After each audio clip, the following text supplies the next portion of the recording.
In this video, we're going to take a look at how we can turn a graphical representation of a cubic function into the function in algebraic form. So first things first, every single time you need to identify the roots. So the roots here, x is equal to 2, x is equal to 1, and x is equal to minus 1. So I'm going to have here x is equal to 2, x is equal to 1, x is equal to minus 1. And if you watch the quadratic video, you'll know that these are the roots. And roots can be converted into factors. And how do we do that? We're reversing the steps that we normally would have done in solving for the roots. So we're going to actually bring it back over and we're going to have x minus 2. This becomes x minus 1. And this becomes x plus 1. So I'm just reversing the step that we would have normally done to convert factors into roots. Now we're going roots into factors, and I've put them in brackets because factors are things that multiply together to give us a particular value, or in this case to give us a function or representation. Now what I do is I've got these three things multiplied together. They will give me the function. So I'm going to multiply those out. So I'm going to do 2 at a time. So I'm going to have x squared minus x minus 2x plus 2.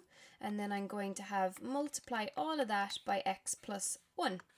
And then taking my time, I'm going to say x squared by x, which is x cubed, minus x by x is going to be minus x squared, minus 2x squared, and then plus 2x. I'm then going to have x squared, and then I'm going to have minus x minus 2x, and then plus 2 at the end. Now I should have, before I went to go and multiply it out, tidied up these guys a little bit, but I can do it now, and that's perfectly fine. So I'm going to have x squared minus 2x squared plus x squared there.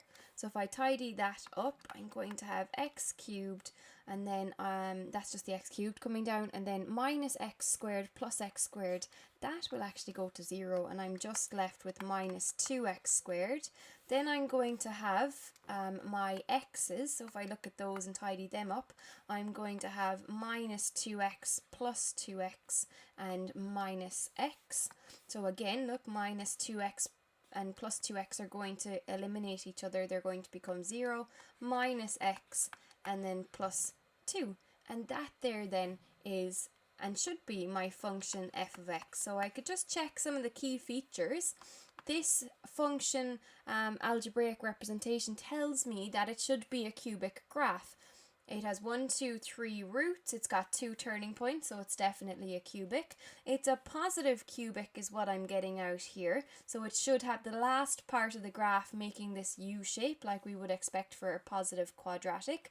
And I can also check to make sure that it has the same intercept algebraically as it does in the graphical representation here. And it does. We've got plus 2 and we've got plus 2. And so then I can see that those two representations are talking about the same graph. If we wanted to confirm it, you could pick a point visually and sub it in. So you could check out if I subbed in 2, or rather if I subbed in 0, because it's the x, it's the function dependent on x. So if I subbed in 0, would I get out 2? I would get 0 cubed minus 2 by 0 squared minus 0 plus 2. Does that equal to 2? That point there? It does. So therefore, that point satisfies the algebraic equation, and it satisfies the graphical representation as well. So there's some ways that you can confirm that you've got the right answer at the end. So we're going to continue on looking at the cubic graphs and how we could transform a graphical representation into an algebraic representation. So again, the first step every time is to look at the roots. And in this scenario, I have a root of x is equal to minus 2. And then if I look here at the next time, it doesn't actually go through it in one direction. It actually kind of goes up touches off it and comes back around. And that is actually equal root or double root, whatever way you want to think about it. It's going to be x is equal to 2 twice. So I've actually got two roots in that one. It's x is equal to 2 and x is equal to 2. Because of that, it's just tipping off it, just touching it, and those would be the roots. The next thing then we would need to do, it's the same every time, go from roots, convert it to factors. And if I get the factors here then, it's reversing the process that we would normally do to solve for x. So what we would have done before we got to this stage is we would have had x plus 2 on the other side. And because they're factors, they're going to be multiplying, so I'm going to put them in brackets. So I have x plus 2, bring it over this one, x minus 2 in the other one, and then I have x minus 2 again there. Okay, so that's it. There's your three factors. And we're going to multiply those then together, because if you multiply them, you should get your function out of that, or your algebraic representation of the function.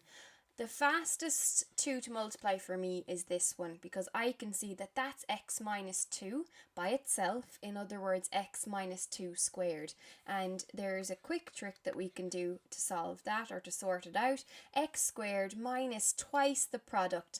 The product is going to be the product is going to be 2x, and then we're going to have double that, which is going to be 4x, and it should be a minus. So it's going to be minus 4x there. So x squared minus 4x, and then I'm going to have square the last one, which is going to be plus 4. So there it is if I was to multiply those two out, doing it using the fact that it's squared. And then I'm going to have x plus 2 multiplied into all of that. So just take your time here that you're not making any simple mistakes. So we're going to have x by x squared, which is x cubed. X by minus 4x is minus 4x squared. X by plus 4 is plus 4x. Then I'm going to have plus 2x squared minus 8x. And then I'm going to have plus 8 squeeze in there at the end. And I can tidy that up, grouping the like terms. So I'm going to have x cubed.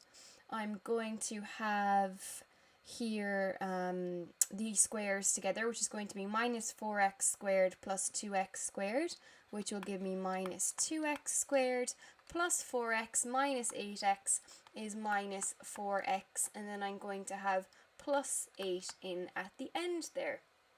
So this is what I'm saying my function should be. So we should always check and look back at the representation to see if what I'm describing algebraically in these symbols, does that match what the graph is telling me? So they should be saying the same thing. So this is saying it's a cubic graph. I should have 2 turning points, 1, 2. I should have 3 roots, 1, and then this is an equal root or a double root, so it's going to be 2. So there is 3. It's telling me that it should be a positive x cubed, and that means that we should get the U shape at the end, pointing upwards. But if we look here, we're actually getting this N shape at the end. That is indicative of a negative cubic graph. So I, straight away, need to change that sign to a negative. Now, does the rest of it need to change? If you take a look at the intercept, so the plus c, the constant on its own, is always where we're going to cross the y-axis, and that too needs to get a change. So we're going to change the signs of everything across the board here. So our function is actually f of x is equal to minus x cubed plus 2x squared plus 4x minus 8.